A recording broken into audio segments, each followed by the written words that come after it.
ನಾವು ಸುಮಲತಾ ಅವರು ಅಭ್ಯರ್ಥಿ ಆದರೆ ನಾವು ಸ್ವಾಗತ ಮಾಡ್ತೇವೆ. ಆದರೆ ಸುಮಲತಾ ಅವರು ನಾರಾಯಣಗೌಡರು ಒಟ್ಟಿಗೆ ಫೈಟ್ ಮಾಡ್ತಾ ಇದ್ರಲ್ವಾ? ಈಗ ನಾರಾಯಣಗೌಡರು ಎಲ್ಲಿದ್ದಾರೆ ನೋಡಿದ್ದೀರಾ? ಹೋಗಿದ್ದಾರೆ. ಇವರು ಅಲ್ಲೇ ಹೋದರೂ ಆಶ್ಚರ್ಯ ಇಲ್ಲ. ನಾವು ಸುಮಲತಾ ಅವರು ಕೊಟ್ಟರೆ ಸ್ವಾಗತ ಮಾಡ್ತೇವೆ, ಅವರು ಕೊಟ್ಟರೆ ಒಂದಿಲ್ಲ ಪ್ರಶ್ನೆ ಉದ್ಭವ ಆಗಲ್ಲ. ನಮಗೇನು ಬೆಂಗಳೂರು ನಾರ್ತ್ ಕೊಡಿ, ಮಂಡ್ಯಕ್ಕೆ ಬದಲ ಬೆಂಗಳೂರು ನಾರ್ತ್ ಕೊಡಿ ಅಷ್ಟೇ.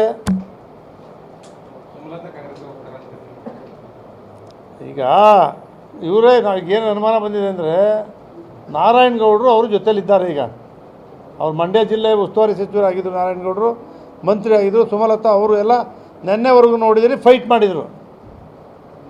ಈಗ ನಾರಾಯಣಗೌಡರು ಆಗಲೇ ಹೋಗಲಿ ಮುಖ್ಯಮಂತ್ರಿ ಸಿದ್ದರಾಮಯ್ಯವ್ರ ಮನೇಲಿ ಹೋಗಿ ಕೂತವ್ರೆ.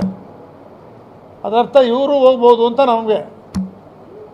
ಹೋಗದೆ BJPಲಿ ತಗೊಂಡ್ರು ನಾವು ಸ್ವಾಗತ ಮಾಡ್ತೀವಿ. ಸುಮಲತಾ ಅವ್ರಿಗೆ ನಾವು ವಿರೋಧ ಇಲ್ಲ, ಅಥವಾ ಅವ್ರು ನಿಲ್ತಾರೆ ಅಂತೇಳಿ ನಾವು ಪೈಪೋಟಿ ಮಾಡಬೇಕು ಅಂತಿಲ್ಲ. ಅವ್ರು ನಿಲ್ತಾರೆ ಅದಕ್ಕೆ ಕುಮಾರಣ್ಣ ನಿಲ್ಲಿಸ್ಬೇಕು ಅಂತಲೂ ಇಲ್ಲ. ಇದು ಯಾವುದು ನಮ್ಮಲ್ಲಿಲ್ಲ.